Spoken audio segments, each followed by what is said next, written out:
அனுபவங்கள் எல்லாம் பிள்ளைகள் மூலிமா தகப்பனுக்கு செய்தித்தாள்களில் வர தலைப்பு செய்தி மாதிரி ஆகிடும். நம்ம யாக்கோபுக்கு எத்தனை மனைவிங்க? நிறைய இருக்குது. 2 மனைவியா? ஈசாக்கு மனநிலை யோசிச்சு பாருங்கள். 2 மனைவியா? ஆண்டவரே, எங்கேயுமே நடக்காத கூத்தாக இருக்குது. எங்கள் வீட்டில் ஒரு பிரச்சனை ஆச்சு. அதுவே நான் ரொம்ப கேர் ஆகி தான் அதிலெல்லாம் போகக்கூடாதுன்னு ரெபேக்கால் உன்னோட இருக்கேன். ஆமாம், நல்லா போயின்னு இருக்கு வண்டி. எங்கள் யாக்கோப் அமிச்சுமே அவன் கூச பார்வை கொண்டு வரல கல்யாணம் பண்ணிட்டானா எங்கள் அண்ணன். இப்போ லேயாளுக்காக 7 வருஷமோ ராகேலுக்கு இவன் ஆசைப்பட்டிருக்கான். அது கொஞ்சம் அழகாக இருக்கும். ஆஹா, அது எங்கள் ராகேல் அந்த மாதிரி என்ன சொல்லியிருக்கோம். இது இப்போ வீட்டில் பசங்களே பிரிச்சுக்குது. அங்கே என்ன சொல்லியிருக்கோம், ராகேல் எங்கள் பிளட்டு என்ன மாதிரி அழகாக இருந்திருக்கும், எங்கள் வீட்டார் மாதிரி. அது எங்கள் அண்ணி வீட்டார் மாதிரி இருக்கும் லேயாள். இப்படி தான் பேசிக்குவாங்க. அதனால் அதை காமிச்சு விட்டான். அவங்க ஜன மாதிரி இருந்தால் நம்ம பையன் எப்படி வாழ்வான். அதனால் அதுக்கு ஒரு 7 வருஷம், இதுக்கு ஒரு 7 வருஷம். அப்புறம் மறுமணியாட்டிகள் எப்படி வந்தாங்க? ஆமாம், அது உங்களுக்குள்ளே படுக்க பிரச்சனை வந்துடுச்சு. என்னோட சேரும் எல்லாம் போட்டி போட்டு கொடுக்க ஆரம்பிச்சிட்டாளுங்க. அப்படியே ஈசாக்கு அப்படியே தலையை பிடிச்சிட்டு உட்காந்துருப்பார்.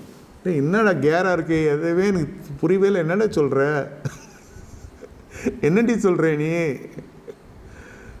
இப்படியெல்லாம் கூட வாழ்வாங்களா? என்ன குடும்பம் நடத்துகிறான்? கண்டுக்காமல் இருக்கிறத மாதிரி தான் வேதம் இருக்குது. எப்படி இருக்கும் மனநிலை யோசிச்சு பாருங்கள். சுத்தமாக நமக்கு பரிசுத்தம் ஜாபம் சோத்திரம்னு இருக்குது. அது போய் குடிக்கார வீட்டில் இருக்கான்.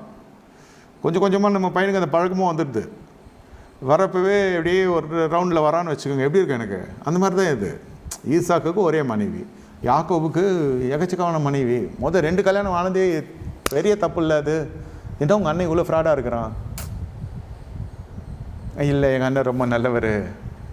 எலியேசரை போய் கேளுங்க, கர்த்தரால் ஆசீர்வதிக்கப்பட்டு உள்ளே வாருன்னு சொன்னார். எங்கள் அண்ணி வீட்டு போதனை இது. இதெல்லாம் நடக்கும் இல்லையா ஃபேமிலியில்? எங்கள் அண்ணன் நல்லவர், அண்ணி தான் பிரச்சனை பண்ணிடுச்சு. அது அண்ணி மாதிரி இருக்குது. இவெல்லாம் எங்கள் பிளட்டு ராகேல் அழகாக இருக்கான். அதனால் இவங்களுக்குள்ளே படுக்க பிரச்சனைனால அவன் மறுமனையாட்டியை, அடிமை பெண்களெல்லாம் மறுமனையாட்டியை கன்வெர்ட் பண்ணாங்க. இது எங்கேயும் கேள்விப்பட்ட மாதிரி இருக்குது. ஆமாம், அவங்க அம்மா பண்ணது தான் பண்ணியிருக்காங்க. அதில் எவ்வளோ பிரச்சனையாச்சு. ஆமாம், இதெல்லாம் ஈசாக்கின் பயபக்திக்குரியவர் சொல்லுகிறதாவது அதெல்லாம் கரெக்ட். குடும்ப ஞானத்தில் கோட்டை விட்டுட்டீங்க.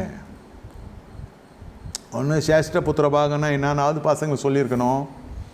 இல்லை இந்த வாயாவது கட்டி வளர்த்துருக்கணும். வாயை கட்டி வயிற்ற கட்டி வளர்க்குறாங்கன்றது என்ன?